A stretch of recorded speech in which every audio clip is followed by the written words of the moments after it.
Hey there and welcome back to Rimworld. My name is Pete and today we complete another episode of our Rimworld Ice Sheet Survival series. First of all, please excuse my voice and the fact that the episode is slightly shorter than usual. I still have a bit of a cold, nothing major, but it's probably a good idea to take it easy the next few days. Now, in the last episode we began piling up resources for the spaceship and we also prepared for an increased number of attacks by upgrading our defenses. We ended the episode with an unfortunate accident as Nathan stepped on one of our traps and is now in the hospital with a variety of injuries. I am fairly certain that he will make a full recovery, but for the moment our colony is down one man. We are also just a few hours away from the beginning of winter, and with outside temperatures already dropping below -50°C, it's time to turn the husky heater back on and to call all of the dogs back inside. We will probably have them continue to do some minor hauling jobs around the base, but we won't send them out on long-distance hauling trips with temperatures this low.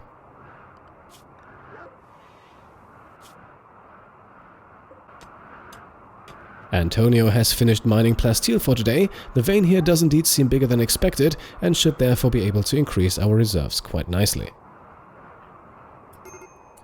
Nathan, meanwhile, is getting a bit stressed from a lack of food, so we'll have Cambia bring over a meal, while Cobra begins work on the first project of today's episode.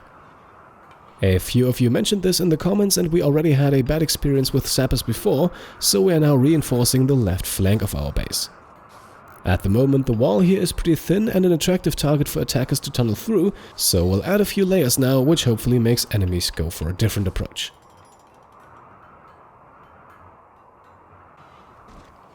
While Giraffe is now beginning to cut new stones for this project, Nathan unfortunately suffers a mental break. He is in a lot of pain, so his mood is understandable, but he is now wandering around the base instead of resting in the hospital, which will certainly not speed up his healing process. Still, he is well protected against the cold and unlikely to cause trouble, so we can largely ignore him for the moment.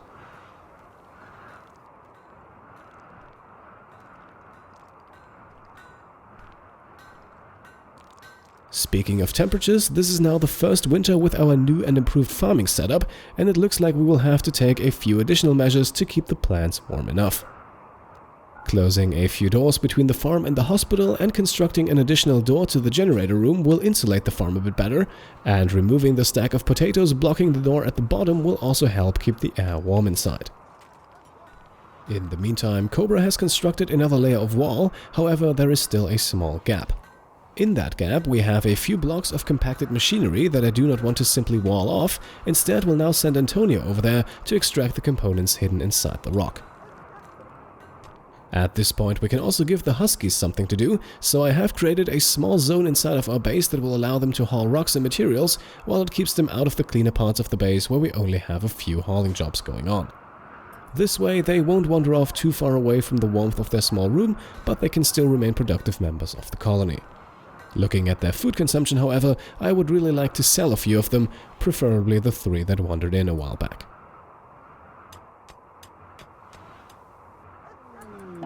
Our first event of the episode is then a crashed escape pod, but don't get your hopes up, we're not looking for a new colonist at this time, and this guy right here also does not seem to be too versatile, so we'll leave him be.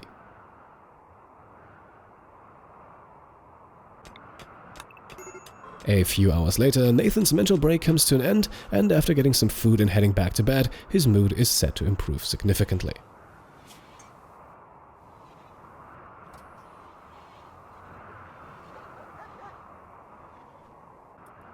In the evening of this first day of winter, Antonio finishes mining out the components. In total we obtain 10 of them here and can now fill the hole with sandstone.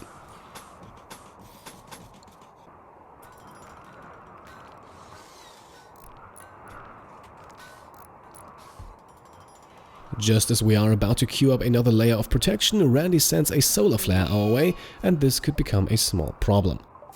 Not only will we have to do some emergency harvesting now, but our huskies also lose their heater, while outside temperatures are exceeding -70°.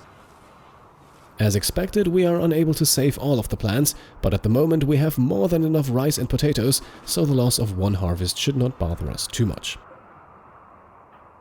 While a night without power slowly passes by, Cambia completes the construction of the next bit of wall, and at this point I think we are relatively well protected. Without electricity, the nutrient paste dispenser is also not working, of course, but for that reason we have a few meals stored in our kitchen, so no one has to go hungry. As we then send Antonio out to mine more plasteel, the solar flare comes to an end, power returns to the base and life can continue normally. Cobra also receives a shooting inspiration, so for the next 8 days he will shoot more accurately. I'm not necessarily hoping that he gets a chance to prove it, but should we be attacked, this is certainly a nice thing to have. Both Cambia and Antonio spend the majority of the day mining plasteel, while the rest of the colony takes care of other menial tasks. In the evening then we see Cobra flick off a good portion of our hydroponics basins, for the simple reason that we are massively overproducing at the moment. In a few days, either Nathan or Antonio should be able to plant heelroot, and for that we will turn the basins back on, but right now our colonists are spending a lot of time farming while we have absolutely no use for all the rice and potatoes we produce. Speaking of Nathan, he has now fully healed from his injuries and can immediately start sowing out new plants, while Cobra is helping out with nothing else to do. And to reduce our plentiful supply of plant matter, Giraffe can now produce a few more units of chem fuel. After all, we want to keep our generators running. The rest of the night passes by without any further incidents, but in the morning we can see that the Huskies are once again without food. So, time for Cobra to fire up the stove and make more pemmican, while Cambia does not lose track of our goal to build a spaceship and sits down at the fabrication bench to make more advanced components. Cobra's cooking session then immediately reveals the next problem, a lack of meat. Luckily, we have a wide array of animal corpses to choose from, so it doesn't take long until a healthy new supply of meat and leather is established.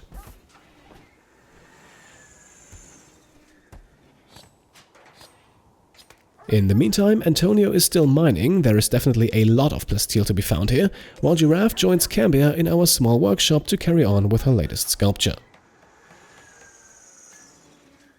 Just around midnight, with Cambia already in bed, the sculpture is finished. This time it portrays Cambia working on an advanced component with a group of cowboys gazing in awe.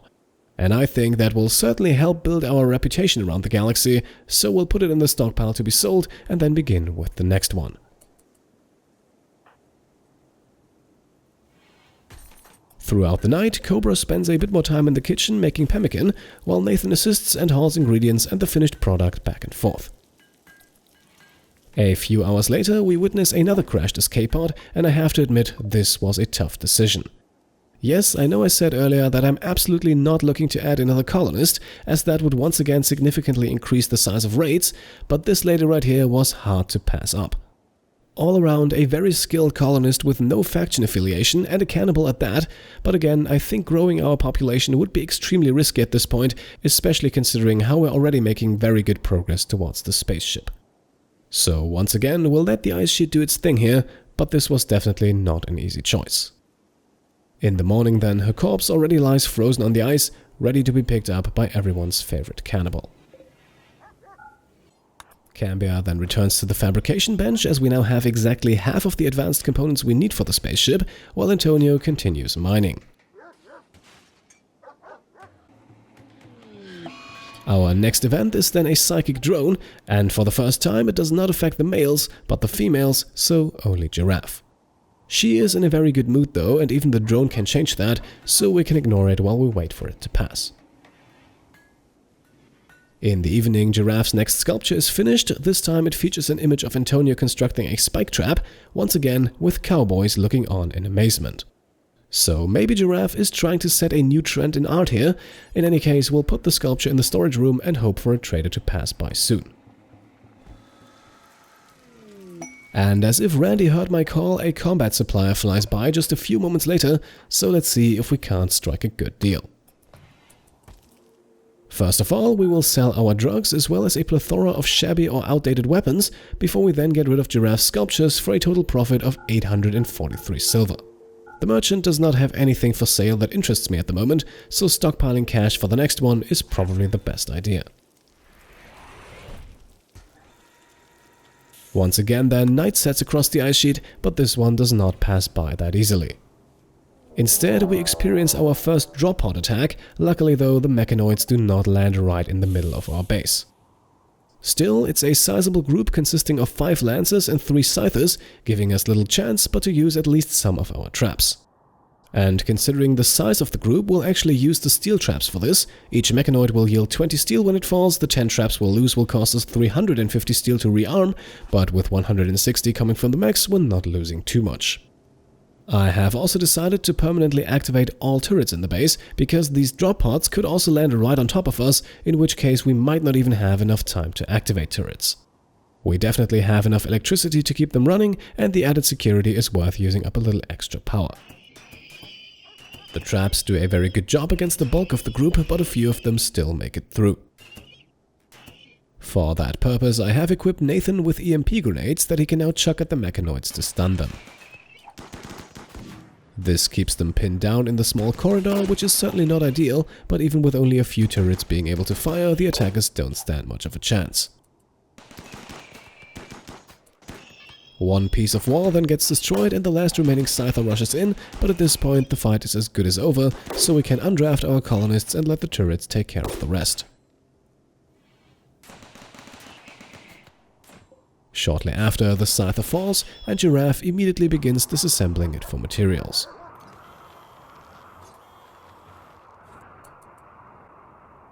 Then, as we allow the Huskies to come out of hiding again, we are offered a very interesting quest. Apparently, there is a pile of 12 advanced components somewhere out on the ice sheet, and that's probably the one item that is at the top of our list at the moment. We are also informed that there could be enemies lurking nearby, but we don't receive any additional information about their types or numbers. Looking at the map, we can see that the item's stash location is a good distance away, a little further than the settlement of Gutra Mountain, which still has a trade offer for us, but we should be able to get there easily with our drop pods. Before we can start constructing those, however, we have some crash down on our map instead. Inside, 31 units of penoxycyline, a drug that helps prevent diseases such as plague or malaria. The risk of catching such a disease on the ice sheet is relatively slim, but we'll haul the drop back anyway, you never know what it might be good for. Later in the afternoon, Cambia begins rearming the deadfall traps. This will use a sizable amount of steel, but again we also obtained some in the Mechanoid raid earlier, so the costs are manageable. Also, there are still tons of steel slag chunks scattered across the map, so once temperatures become a bit more comfortable, we will have our Huskies bring those back. In the late evening, all traps are rebuilt and we can send Cambia off to bed, while Cobra takes care of a few minor repairs. Shortly after midnight, the psychic drone also comes to an end, so Giraffe's mood will improve even further, as she now smells a bit more steel. A few hours later then, Cambia and Cobra can be seen taking care of some wall smoothing. We will do this sporadically in the next few episodes to increase the beauty value of our base, and contrary to what I was worried about, the increase in value this provides is so small that it will very likely not affect the size or strength of raids. As the day progresses, we can now slowly start preparing our drop pods, more specifically the launchers. 39 units of chem fuel are needed to get the pods where we need them to go, so we can already set those values. Shortly after, we can also tell Antonio to begin constructing the 2 pods, and with those in place and the launchers fueled, we are ready to go after the components.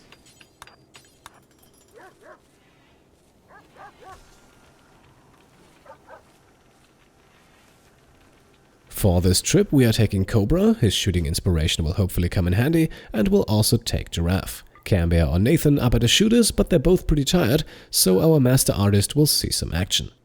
Just in case the 2 have to walk back on foot, we'll give them a bunch of meals, but in case they find enough steel to build pods for the return trip, we provide them with enough chem fuel and components to build those. Some medicine can't hurt either, and with that we're ready to pack the pods.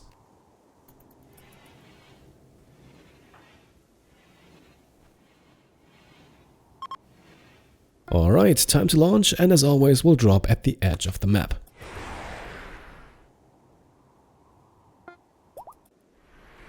Right, that is not exactly what I would call the edge of the map, and unfortunately our landing immediately triggers a Mechanoid ambush. It's only a lone Scyther though, so we have the range advantage, however, at least for now, the mech is a lot faster than our colonists. So we begin the old game of cat and mouse. Our inspired shooter Cobra is the bait, while Giraffe can get some target practice. Ideally, the roles would be reversed, but Cobra is the one the Scyther went for, and I think this will work just fine. It will probably only take a while longer. Midway through the chase, the Scyther then finally switches targets, but this comes a little too late, and a few seconds after, it falls to a volley from Cobra. The advanced components are very likely hidden in the building right next to us, so we'll send Cobra in to grab them while Giraffe collects the supplies we brought.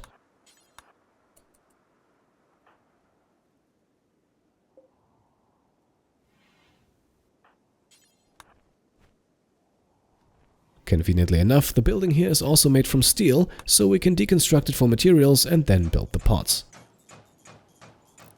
Alright, I skipped past the construction process here, it's nothing you haven't seen before. The steel was absolutely enough to build the 2 launches and 2 pods. With those constructed, we can now get out of here, and of course we'll take with us as much as we can. This also includes the Scyther corpse, which gives a little less steel than we could take instead, but it's also a source of plasteel components, so all in all probably a bit more valuable, and we are bringing roughly 100 units of steel back to the base anyway. In that base, not much has happened while Cobra and Giraffe were away, and while Cobra now gets some much needed rest, Giraffe makes more chem fuel to replenish what we just used. Now at this point, let's take another quick look at the map. You can see here a peace talks opportunity that we will ignore, but also the trade request in Gutra Mountain. And I have decided not to pursue this trade any further. It would cost us a pretty hefty amount of steel, and with almost all of the essential research projects finished, the tech-proof Subpersona core is also no longer of immense value to us. I just wanted to tell you that, as this trade was discussed pretty intensely in the comments. Back on the fields meanwhile, we can see that Nathan is getting closer and closer to level 8 in the plant skill, but unfortunately neither him nor Antonio will get there in this episode. So the planting of Healroot is not going to happen yet, but to make up for it we can jump over to Cambia, who has just finished mining out the plasteel vein. To celebrate the occasion, Ruby also gives birth to 2 more huskies, but with our population already larger than I'd like it to be, these 2 will not remain with us for long.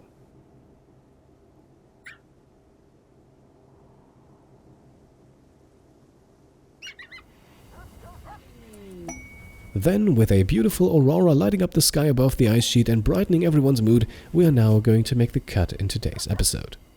Again, it didn't go quite as long as you're used to, but we still made very good progress towards the spaceship, with a healthy supply of plasteel and a very good number of advanced components as well.